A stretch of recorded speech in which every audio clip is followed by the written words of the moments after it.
right, everyone. Welcome to our August Mastermind. Thank you all for coming. Hopefully it was helpful. Some of you are return customers. I see you guys every month, but if you guys aren't always here, hopefully it was helpful to get the little reminder email.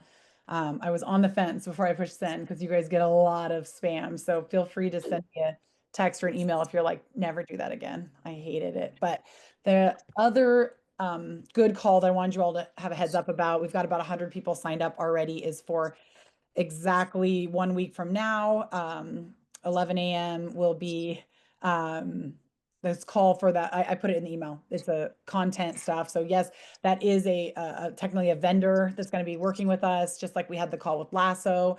And but we're making sure that the content is not like a pitch to use this service. Obviously, the service is there. If you're interested, follow up with her after, what she's going to be giving concrete information, steps you can take to start building a better flow of content. If that is something that is not your forte, if you're already like, I crush it, I do a weekly newsletter, I've got content for days on social, I don't need help, I got that. But I hear a lot of people saying these are things they know they need to get on and do. And being able to like put the pen to paper and start is the tricky part. So that's where I think that could be helpful. We will record that call. And she actually already did one and we recorded that as well. So I can make sure to get you those if you're not going to be able to attend. If you're ever seeing calls like that either I let you know about or that are just showing up in the toolkit, and I for sure can't make that call. It's a terrible time, but I really wish I could register for it, because then you're on the list. Yes, you'll get like an annoying reminder email the day before, but when you're on the list, you're going to get the follow-up email from whichever rep is running the call that has the link to the recording and any follow-up info that maybe that person provided. So unless that feels kind of like you're going to get spammed and you don't want that annoying messaging, I always say, even if you know you can't make it, might as well sign up for it, because then you're going to be sure to get the recording. And yeah, sometimes there are like slides or things that go along with it, but let's see. Oh, not what I wanted to do. So I wrote down a few different things that I wanted you guys to be prepared to chat about or ask questions about, but we can obviously go off the script on that. The big thing was, oh, thank you guys for saying real info and email reminders are helpful. It's good feedback. The first thing I was going to chat about was the owners and coaches conference. If anyone had questions about that, if you were on the town hall yesterday, you got to hear that we're going to be putting out some of that content. So quick glance of who's on this call. I know most of you were not there in person, and that's okay. West Coast, we did not represent as strong as the other regions, but we have the farthest trip, so understandably so. And I know if fingers crossed, we start to get the games and events to move closer to our side of the pond, that we definitely will be in attendance. But I think I counted a total of like maybe 8 or 9 West I Coast. think we counted nine. Yeah. I think we counted I mean, nine. Graciano was a full-on presenter, so I'm still counting him, but he was actually Yeah. asked to deliver content. So that was pretty cool that we had representation in that way. And Zia and Craig were both there, but they're on the council, so they were asked to be there. But I think they would have attended. We still count. You count. So it was great to see some faces holding it down for the West Coast. But if you saw some of the content that we were putting out leading up to it, like the speakers, the topics, and you were bummed that you were going to miss it, that was talked about yesterday. So some of you may have heard that. That's going to be rolled out over the next couple of months, not all in one big drop. And it sounded to me, correct me if I'm wrong, if anyone heard, that it's going to be emphasis on the training track and the business track. I don't know if any of the partner It- tracks we're going to get. It's just the business and training. Yeah. So if you saw someone on the partner track and it was interesting, best to just reach out to that company. But we don't have those. But yeah, I was able to hang out I got mostly the training track and a little bit of the partner track. Got to hear some really cool presentations. I was just curious if anyone right off the bat had questions about anything that went on, what was missed, why things went down the way they did, um, or if they wanted more info on what happened. I thought it was a really cool event, and I really look forward to the next one. I highly suggest it. It was so fun. It was I really cool. mean, the best part was just like the party, getting to talk to affiliates. We weren't getting pitched. Nobody was selling their services. It was just affiliates talking to affiliates. It was so fun. Yeah. It was the content felt very fresh. Having been to a lot of summits, I think this some at first I was like, is this just gonna be another summit or another gathering? But for me at least, it felt like there was a lot of really good usable information. I didn't get to sit in on the business track as much. Zia, you were in there a lot. Yeah. I think there was a It lot of was good examples, right, of what to go do. Hit the Yeah, it was good because it was, like I said, it was from affiliate owners and more of a discussion and not like people saying like, well, we have a solution to your business problems, pay us. Like it was all affiliate driven, which was really, really cool. Yeah, that makes a huge difference. Even in the training lectures, a lot of it was interactive. And we also did some drills that were very reminiscent of like level two, but taking it a step further. So it's actually funny. It's a drill that we have done versions of at trainer summits. So when they took all the seminar staff, we used to have annual trainer summits, and they would get us all together and have us working with each other a lot like a level two, but they had us do a drill at the summit, or sorry, at the conference where we got the owners in a group, small group, and one person was giving feedback to a mover, right? Coaching coaching an athlete, just like level two. But then there was another, it's like Inception. There was one person observing the coach. So there was the coach giving feedback to the athlete, and then there was a different coach or owner giving feedback to that coach. And so we got to see the layers there. And then there was a red shirt trainer, such as myself, walking around and giving feedback to that whole process. So it was kind of cool to take that a step further than you would see at the level two. Parker's asking some of the major themes and questions that affiliates wanted information on or had questions about. Budgets, Zia said in the business side, and yeah, I would agree. I was in the room that did a lot of coaching development talk. Did they talk about coaches development in the business room? More not the act of like their coaching, but like employee development and structure and staffing and things like that. So not so much like the act of coaching, but like developing a staff. Yeah, and the budget stuff. So that got But did that who was talked about budget? surprisingly.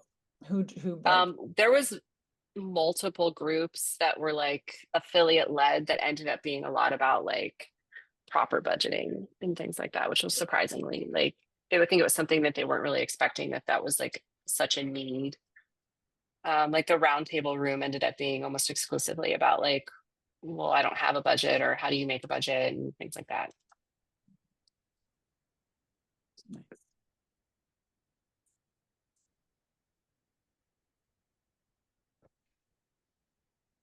you guys are just like super pumped about the conference. Do you want to, we can move on. I just want to give you guys a rundown and to keep an eye out because they are going to post some recordings if you were curious. Sometimes people are like, well, I don't care because I don't know what I missed. Tell me what I missed. So then I'll be interested. I wanted to be in the business track. They had a posted like poster up all weekend of what's going on. This is the schedule essentially in each room. And I wasn't allowed to leave the gym. So I didn't get to listen to all of the cool business talks. So I'm going to watch those videos for sure. Let's see. Okay. Well, if you guys want, we can major announcements by HQ at the conference. They announced the open start date, which also got reiterated again at the town hall. And I feel like it's been posted as well. Did you guys all see that? February, where did I put it? 20, is it 26? Yeah, Thursday, February 26th is going to be the announcement of 26.1. That's easy to remember. February 26th, 26.1. And it Yeah. will run for 3 weeks like it has been. They did say yesterday in the town hall, Adrian Bosman said they are trying, I know this feels like a but they're trying to get other details for the competition season finalized. And as soon as they do, they're going to roll them out to owners. They understand how important that is. And that's why they announced the open earlier than they ever have this year. So I credit the council for being on them for stuff like that. And That's one of our few wins. yes, so expect that to be sooner. Stoked they did not move back to a 5-week open. Agreed. They never will. They Yeah, I think absolutely, we've also made that very clear that that's too much. yeah, but I do think they are working on some. I know there's always changes to the competition season, and the best thing I can reply to people when they get frustrated about that is just to remember that this is a brand new sport, and it doesn't take away the headache. You're allowed to vent. You're allowed to say that it's annoying, but almost just tell yourself there's going to be changes because they're still trying to figure it all out. But at least if they give it to us months and months in advance, that could be nice.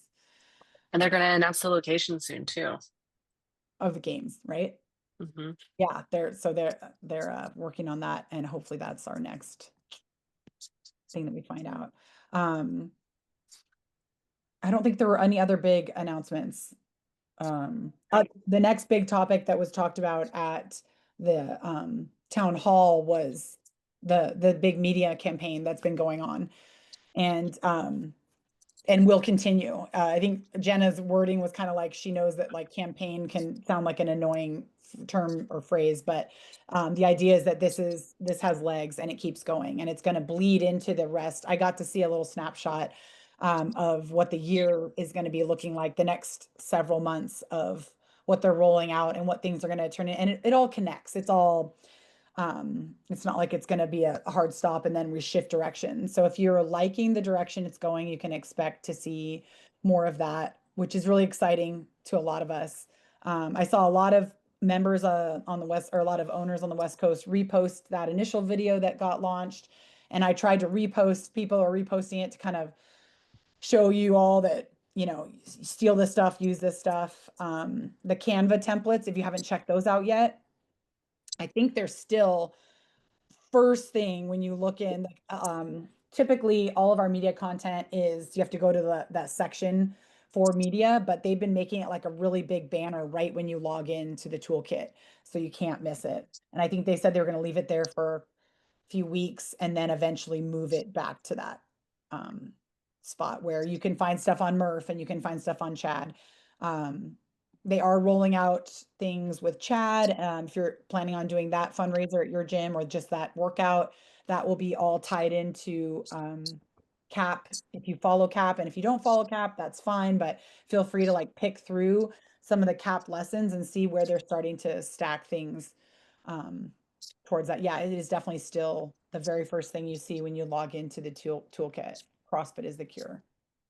I'm curious from you guys, thoughts, feelings about the campaign, about the new media stuff, what you've seen, the stuff on social media, the videos, the images, anything. I saw CrossFit Anaheim, Josh is on here. He showed me what they did with theirs. Randy, I saw what you and Chauncey did with yours. They've been using the templates and the wording, but then putting in pictures of their own members.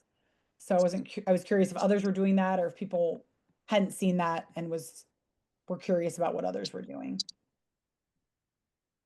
or plans, if you have got plans for how you want to use this. Yeah, Everyone's always we me have on media. we have plans to roll out some more video type Okay. footage, some more reels and long form and short form. It's just making the time to do it. That's all. So finding the time and working it into our schedule. But once we put that down on the calendar, then we're gonna have some fun with it. We love it. We're all in. Nice. Awesome. It's so great, isn't it? Same as Randy. I want to do some video using the voiceover. Nice. Not sure if you guys know that's like the same guy who did Disclosures songs. Like, Oh, I didn't know who it was. no, same Um, voice. oh, nice. Callie, what's your question? I'll see if I have an answer about Chad. We're planning on, last year we signed up and we were at a gym that they could sign up on. Yeah. And we're going to do that again, but we're wanting to do more of a community event and where there's more fundraiser to suicide awareness and like stuff in our area. Mhm. Are we allowed to like still pay the to be the gym on that, use Chad as a way to bring funds in and then distribute it out to other places? Or is it like proprietary? If we bring funds in, give it to Chad or to Step Up Foundation? Do you know if any of that? You're going to do your own fundraiser. Yeah, but using Chad as a way to fundraise for our own fundraiser, does it need to go to do they get upset about that you're If you register as a host location, yeah the understanding is that you're donating to their charity. So I would ask them, okay? Because because we I would know still with do the donate Murph, as host of that, yeah, but the rest, okay, I'll ask like them. we registered as a Murph location. Now this is a different charity, but we had to sign something saying that our donations were going, because they were going to put us on their website, but our donations were going to their foundation. So you'll have to check with them and see if they do the same thing. Okay. Yeah, I think the tricky thing there is, especially with how so many different fundraisers, like people think they're donating to one thing and it actually goes somewhere else and then it's really get shaped. So like, I think if you're advertising that, there's an impression that the money is going there. And so um, you might just have If to do you 1,000 step ups and not do chat. don't, or if you, I mean, Chad belong, I The mean, workout is as long fun. as you're not registering on their website, I feel like Just that's a using much chat as a easier. hero wad to And you, Right. Like Chad belongs to CrossFit, but like when you're registering with Chad, yeah. the organization, the Step Up Foundation, that's where it seems like a bait and switch. Okay, that totally makes sense. yeah, that sounds fair. I also think you could ask them and they'd be probably pretty straight up with you. I don't think you need to.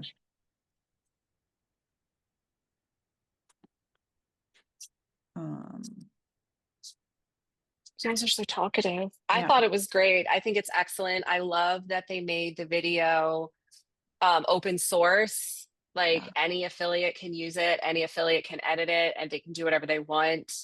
I think that's amazing. They've never done that before. Like they said, it's had more impressions than any video ever posted in CrossFit. And it was just posted, and they're not even tracking what the affiliates are doing. Like, I Dang. think that's powerful. Um, they were so thought out. Every step of this campaign has been calculated and thought, and you can tell, like, even like the affiliate version doesn't have the, bad word at the beginning because they don't want the affiliates to have to deal with that, but they needed it to get people to stop scrolling on Instagram. Like, so much thought was put into this, and we haven't seen that in a while from them, or ever really, before Jenna. And like, I mean, they have it forecasted for almost a year, this campaign, and it's available to all of us to align our marketing with. I mean, I think it's phenomenal. It's a perfect time to open a gym. Perfect timing. Honestly. And you guys might have seen some of the follow-up stuff that's already starting to flow out. It is connected to it, even though it might look a little bit more raw. It's like interviews with different, sometimes employees from CrossFit, sometimes just current or past affiliate owners, and they're talking about things like the community, but also talking about kind of dispelling some of those myths about CrossFit being dangerous, which I know is a common thing I hear owners say that they're having to combat. So make sure you're also looking for those and reposting those, or even putting your own spin on them. But it's coming out in different ways. So it's not just this one dialogue on this one video. There's also the different interviews with people saying it's not dangerous, but in a more eloquent way and elaborating. So that's a big one because I do hear that a lot when owners feel frustrated and they either don't know how to combat that or they feel like they're getting that a lot. I get it, but at the same time, I'm so sick and tired of hearing about people complain about people coming to them saying it's dangerous. In my opinion, in my opinion, in my world, that's just lazy ownership. That's just letting someone come and dictate or define your culture or your community, what you've created.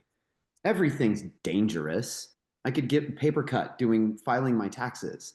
That doesn't mean I'm not going to file my taxes. So I'm so, it's been so many years of hearing that. I'm over it. Yeah. I'm with you. I think the hard part too is when people are using that as their reasoning to not be a CrossFit affiliate, but they're not going to change anything about their gym. They're just going to stop paying for CrossFit. I was like, so you're just going to make the same, you're going to have to still convince people that they're not going to get hurt doing Joe's Fitness or whatever you want to call your name now. It's not going to go away. And it's also something that you're going to see outside of CrossFit. People are going to go to the gym and think of excuses. That's just what they're going to do. And our job is to show them and talk them through those and realize that, you know, that wherever they are, they're safe. So yeah, thanks for that. I'm with you on that. Josh, the High Rocks event was just launched today in your town. You're Oh, gonna it do opened? some marketing Like around release that? registration? Well, like there's a High Rocks race now it's like right down the street from you. Oh yeah. We've known about it. They haven't released Jeff, registration The yet. sign Now up. they release it September 1st. Oh, Great. nice. So Yeah. you should capitalize on that. Yes. You got to train for your race. CrossFit's the way to do it. Someone was just putting that up. I forget. It must not have been you guys, Josh. I did. Like, I had a someone bunch of basically growing, and it used said, that exact you want to wording. get good. Yeah, you want to get good at Yeah. High Rocks, do CrossFit. Yeah. Oh, I know what it was. I saw it on. Did you guys see that video that CrossFit just posted about the Antarctica affiliate? Did you guys see the guys working out in the snow? Whoa. It was really cool. Yeah, it was really cool. And I was just reading the comments. I don't think I'd leave my someone was house. like, if it was there's no snowing. high rocks in Antarctica or whatever it was. It was funny. But yeah. I was going to text you today, Josh. So that's just convenient that I saw you. Are you Well, doing speaking it, of Zia? Josh I've was been one of- enjoying the hell out Yeah. of High Rocks, though. what We'll Rad. probably have like 50 people from our gym are going to go up and do it. If I did it, I want to do it in like Singapore or somewhere like extravagant. not You your know, backyard. not in my own backyard. I mean, maybe to represent, but Yeah. High Rocks. They wanted to have us affiliate for a year for free and then work out a deal, but their whole organization was extremely disorganized, and I couldn't get it together. People complain about CrossFit. I'm a High Rocks affiliate. It's very unorganized. Oh, I That found was- High yeah. Rocks to be way more organized than CrossFit and a lot more benefit personally. But What's our opinion? You said that you found they are organized. yeah, like and what they offer for the cost is very valuable. It's been a huge hit for our gym. We're getting like 2-to-1 members for High Rocks versus CrossFit right now. Oh, wow. I just hosted one of the It's- PFT events this past weekend. We had 96 people come. None of them had ever CrossFit before. And so far, we've gotten like 12 members just from this past Sunday. Keenan, that's $1,500 for the year, correct? Something Right. like that. Yeah, but It's like I mean, 135 a month or something, or 130 a month. yeah, Yeah. and that's a no-brainer marketing move. Yeah, they give you free It's the cheapest education. They give marketing, you free programming. They give you all sorts of social media tools. Also, yeah, they send you a free flag to hang in your gym. They give all sorts of stuff. Yeah. Simone wants us to get a group together of anyone that's going to do High Rocks Anaheim. So you guys feel free to let me know. I could get that going. I have a couple Yes. members in my garage that are trying to convince us to do a couple of pairs and head down there. So we'll see. Maybe I'll be there. And if But you I all heard want to it's drop in, really hard to sign up if you're not an affiliate. If you're not a High Rocks affiliate, like- you have to be sitting at the computer Yeah. right when it launches. It sells Yeah. out in like 10 minutes. And But if you, I think pairs I'll sign sells in out really fast, right? yeah. But if you're an affiliate, you get 48-hour pre-access. All right, Zia, sign me Done. up for your affiliate. I will. Oh, I will. If it means that we get to hang out, I get you down in SoCal, I'll sign you up. I know very little about High Rocks, but I think it's amazing to get people into a CrossFit gym and then they stay, because then they can train for their next one, or they can realize that this is really fun to train like this. And I also don't need to run as much, but That is something we're seeing too. Is like they're like, oh, what was this class before? That looks kind of fun. nice. So you'll get some of that. Yeah. So I've heard mostly positive. I think people are trying to make it like a us versus them thing, and I don't really think it needs to be, because and it's like I switch out High Rocks for Spartan Race, switch it out for Tough Mudder, switch it out for local 10K. Like always train CrossFit, get ready for whatever you want to take on. I think it's all great. So nice. Zia's gonna let us all sign up under her gym. So we all make it. Yeah, anybody who wants a code. I've never used my pre-sale code before. This is the first one, so I don't know when they send it to me, but I have no belief, like it's CrossFit for me, so I'll give that code to whoever wants it. Perfect. Let's do it. Let's take over. We all wear our CrossFit shirts, and Yeah. who's got a press? We'll make West Coast ones. We can all match. Craig Howard. There you go. Craig can make us some matching ones. He's coaching right now. That's why he's not on the call, but we'll make him do it. I volunteered him. He wasn't here, so Yeah, he'll say yes. he'll do it for sure. Well, I was gonna recap also the gathering we had at Josh's place at at Anaheim. No one, I think it's been not even a month since we did that. That was 3 weeks ago or so. It was awesome. It feels like forever ago. I know, because so much has happened. We've After had the the conference, games. the games, everything. The gathering was awesome. Josh, you were an amazing host. I'm trying to think if anyone besides Zia was there. Paul, we talked about you, but you weren't there. We Um, did. we heard that you're regularly meeting up with Jason and you guys are giving each other crap about what the other's doing wrong in their business. So we love that. We stole that and everyone said they needed a buddy to give each other the. But that's proof of concept of these little gatherings, right? Like we had one at Rebecca's gym and two affiliate owners that never spoke regularly, exchanged numbers. Now they talk regularly. They're both seeing results in their business. And it just took being in a small group. And then we did it. It was like a month and a half later, did another one. And they're already seeing how valuable it was to talk to other affiliates. I have one of them that came down, Megan from Montrose, CrossFit Montrose. Her and her business partner are driving down in 2 weeks. They're going to stay in Encinitas for the weekend. We're just going to hang out. Love it. It's been cool. Yeah. That's I every time owners get together and talk, I hear positive things. Whenever I've introduced owners and they've got a chance to talk and meet, then I hear positive things. Can't think of a situation where someone didn't want to follow up or hear more about. But we had kind of following up on what you said, Zia, that there at the conference in Albany, there were people asking about coaches development. I thought that was a cool thing that we did that was a little different at Josh's at the Anaheim gathering. We did a panel talking about coaches development because it can kind of be a stale topic to like sit around and share ideas about. So we really just had a few owners up at the front. I would ask them some questions, they would answer from experience, and then some of the questions in the group started going. And come to find out, everyone does things a little bit differently, which is pretty consistent with affiliates. The one thing we're consistent at is that we do things different from each other. But it was cool to have different takeaways. People doing formal evaluations, doing more informal, and just checking in with coaches. A lot of emphasis on, I think it's valuable for myself as an owner and my staff to participate in the classes. That was echoed more than once. I'm just trying to give you guys some takeaways since you weren't there.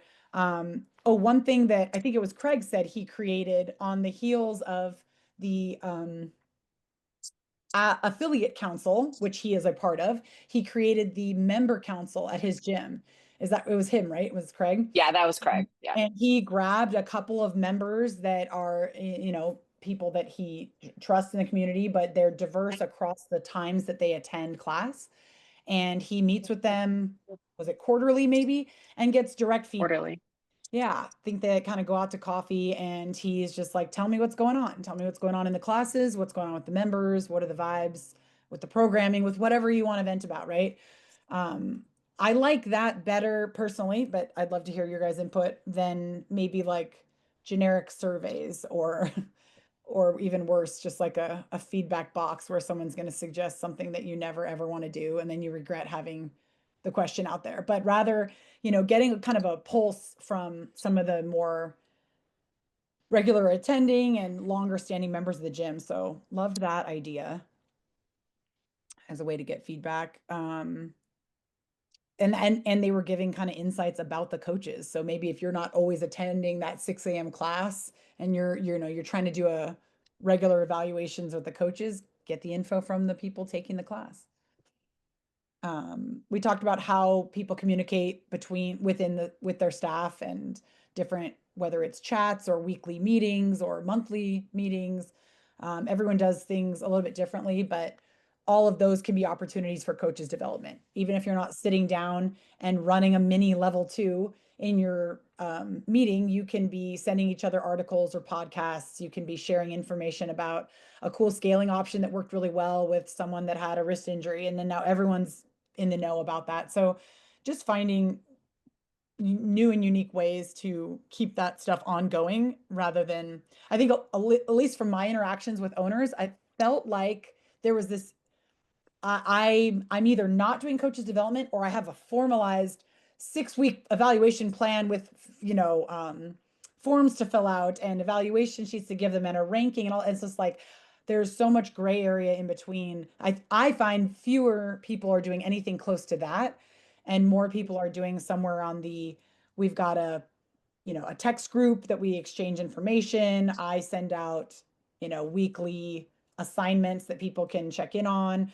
We try to work out in classes, and that's where we get interactions between other coaches. So if you're kind of on yourself because you don't have a formal coaches development plan, just realize maybe the things you are doing that are checking those boxes. Lots of different ways people handled continuing education with their staff. Some of them pay entirely for seminars and online courses. Others pay partial or have them kind of work it off. I do have a question about that. I know I texted it to you this morning. I saw now there's online the private L2s where you can just host your own L2 for your own staff. Right. What are the details on that? So the level 1, there was a minimum of 10. The level 2 might be as well. They haven't told us yet if there is a hard minimum, but when I catch wind of someone in an area, it's usually more of a remote area. They don't get a lot of seminars and people are not as able to travel. And so they're asking to host. And I'm like, well, we're probably not going to put a seminar in your remote area. So I always reach out to the team and say, like, what number do you need to make it make sense in this area? Usually it's 10, but sometimes they can work with that, especially if there are seminar staff close by. So I know that's not something for all of you to determine, but if you're ever on the fence, just one, you can complete the form that's online, or two, you can ask me and I can put that in there. But I would be down to like host, like I don't want to host one per se, but like I would definitely, I obviously need a few, but then with opening another location, I need a lot. So yeah, like I could probably fill with maybe like Adam needing a couple, yeah. 10 with no problem. So 10, I can probably guarantee you level 2. There's a So gym. just fill out the form and somebody will like it. Because there's no information online. It just I says know. that it's there. And And so I was like, well, what does this mean? so I could be wrong, and I probably shouldn't put this on record, but I feel like the reason it's not completely out there is because there is a tiny bit of wiggle room. Like if you're like, I've got 9 people or something, I think there's sometimes that they might be able to make that happen. And that's why I'm going to tell you, I'm Jack, more, but I think, yeah, and like pricing and stuff. yeah, there was a gym in Chico. There is a gym in Chico, and she was wanting to host. She had a lot of people interested. That is far there. If you know the area of Northern California, that's a bit farther out into the boonies. It's a good hour away from Sacramento, like the next major city. And there are not, half a dozen CrossFit gyms there that would maybe merit hosting a seminar. But the gal was like, I know at my gym alone, I already have, I think she said, 8 or so. I said, well, do you mind reaching out to some of their gyms and see? So then she comes back to me not even a week later and she's like, I've got 14 just between my gym and the other. Oh, dang. And so I told seminar staff and they're like, let's go. So they're rolling one out for her. I don't think they're going to post it publicly. I think it's going to They be do, or I'm sorry, they have the limit of what it says on their website. It's minimum of 14 participants. for a level 2. Yep. Okay. I want more information, like as far as like what does it cost, like all that stuff. $11.50 a person. Yeah. $11.50 a person. Okay. So there's Sorry, I not didn't mean really to like talk over you there. that's fine. There's not really like a group discount then. They can just sign No. up and do it somewhere else. Yeah. It's the same. It's just more about getting it all done at once. Yeah. Never mind. But then they do have a disclaimer. Discounts can be discussed based on total number of participants. Wiggle room. Yeah. Yeah. Yeah. So, I mean, the level 1, it says a minimum of 20. I know that's been wiggled, so I'm just saying. I think the 14 can as well, but there's lots of factors. I mean, so probably shouldn't say that, but it's too late. I already did. I think if you're close and you're interested, or like in this case, they just don't come your way. The closest one is going to be an hour or 2 hour drive, and people aren't going to make that trip. Got it. Okay. Did Thanks. anyone have questions about the new level 2 version that got rolled out? I was seeing a lot of people getting angry with comments about how it's watering it down, it's making it worse. Just so you know, like all of the rigorous coaching aspects of the level 2 are still preserved. My favorite part of the level 2. So the only thing that we took out were the in-person lectures, which there is still value to sitting through them in person for the interactions and whatnot. But if we can save people that have a really tight schedule and can't give up a weekend, if we can save them a day, they do the lectures at their own pace. They do all the in-person stuff, boom, boom, boom, rapid fire. If anyone's ever taken the online level 1, similar idea, right? You do all your groups in a row online. Ugh, sounds horrible, but you're still getting coached, you're still doing the movements. Personally, from the level 1 perspective, I think that is more of a miss than the level 2 thing. Because in the level 1, it's when people really are like getting the feel for what CrossFit is. The workouts are an important part of understanding it. And I just think back to how I felt sitting through the lectures. With the level 2, especially with it being something for coaching professionals or owners of gyms, giving up 2 days can be a lot. So we really only removed the in-person lecture part. So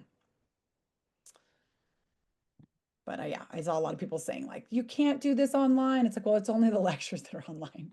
And they did test the in-person coaching on one day. It's a lot. It's a lot for the feedback aspect. Anyone that sat through that course knows that it can be overwhelming. So I think they break it up with some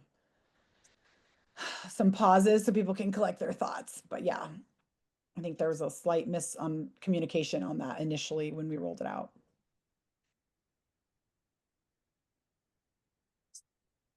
What else, guys? What else did we talk about at the Anaheim that I thought was really cool? We've talked about it a bit on here. Was Zia kind of hit on it a lot with being like a health home, using the CrossFit Medical Society beyond just being a CrossFit gym. You're now someone's place where they could potentially get blood panels, or at some point soon getting health insurance, or a substitute for health insurance rather. Healthcare. Yeah, healthcare. There we go.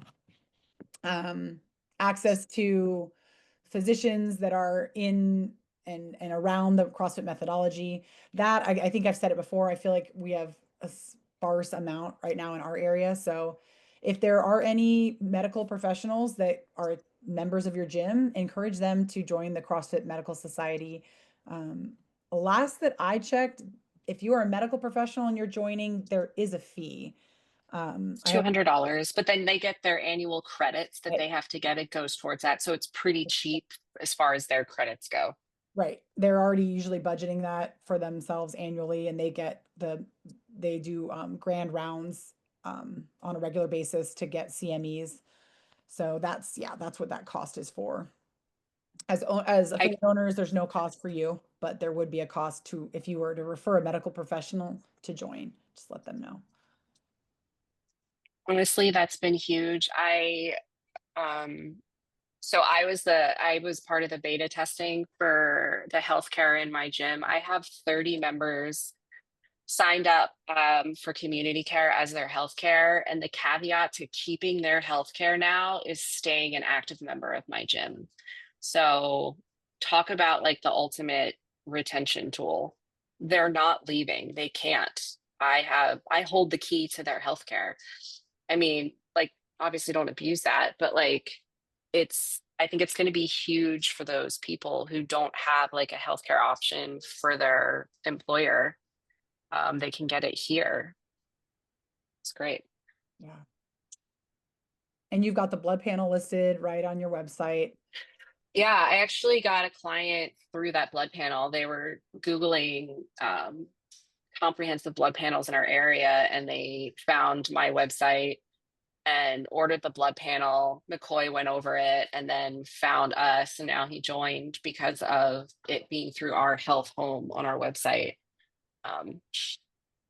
that we had posted. And we took it a step further. We offer like IVs. We have an IV room and like vitamin injections and stuff. So it's been really kind of cool to like have just that other service that we're offering in addition to CrossFit, but we're everything health. You know, Equinox is doing it, but they're using Botox and GLP-1s. So we're just doing it a little To take better. on the IV stuff, did you have to do anything other than have like a RN being responsible for that? Or Oh my gosh. In the state of California, it is so much. It took me probably 6 months. You have to have a medical director. You have to get like malpractice insurance, and it's like a whole thing, but it's worth it. The profit margins are insane. I just saw a IV shop open up next to Trader Joe's near my house. It used to be a row house, like one of those gyms that's all row Mhm. house, and they went out of business, and now it's an IV spot. So I was You curious. should reach Like, first, if there's a gym near them, they should reach out and Yeah. just be like, do your mobile services and then give you a cut. That's the easiest way to do it, is find like one of those mobile services that you can just like contract into your facility and then take like a profit or like a profit share. so you don't recommend taking it on like you did? I mean, you can. I take more money. It's just really, you have to have a medical director. You have to be able to hire a medical director. Yeah.